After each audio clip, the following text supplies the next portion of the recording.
آپ پولیس میں S P ہو، اسلام آباد میں تعینات ہو اور آپ خودکشی کر لیں، آپ سے بڑا بزدل اور احمق کون ہے؟ میں نے نہ کبھی کسی قاتل کو بہادر اور سمجھدار سمجھا ہے اور نہ کسی خودکشی کرنے والے کو۔ یہ بزدل اور احمق لوگ ہوتے ہیں جو نہ اپنے غصے پر قابو پا سکتے ہیں اور نہ اپنے مسائل کا مقابلہ کر سکتے ہیں۔ مجھے تو حیرت ہے کہ اتنا بزدل اور ناسمجھ پولیس میں کیسے چلا گیا۔ جو اپنے مسائل حل نہیں کر سکتا وہ دوسروں کے کیسے کرتا ہوگا؟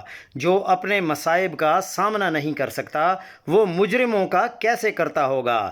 یقینی طور پر کسی ذہنی مرض کا شکار ہوگا۔ کہتے ہیں حساس دل تھا، حساس دل تھا تو لوگوں کی مدد کرتا، مظلوموں کے ساتھ کھڑا ہوتا، جس عہدے پر تھا کسی ظالم سے کڑتے، کسی ظالم کے ساتھ ٹکر لیتے، کسی مظلوم کو انصاف دلاتا، مارا جاتا تو حرام موت مرنے کی بجائے شہید کہلاتا۔ مجھے اس پر نہیں، اس کے ماں باپ اور عزیزوں پر ترس آ رہا ہے کہ اس نے ان کی زندگی بھر کی محنت اور امید ختم کر دی۔ مرد کی زندگی پر اس کے خاندان کا حق ہوتا ہے۔ اس نے والدین کی محبت، محنت اور سرمایہ ہی ضائع نہیں کیا بلکہ ریاست کے وسائل بھی ضائع کیے۔ زندگی قیمتی ہے، اس کی قدر کریں، اپنے لیے، اپنے پیاروں کے لیے۔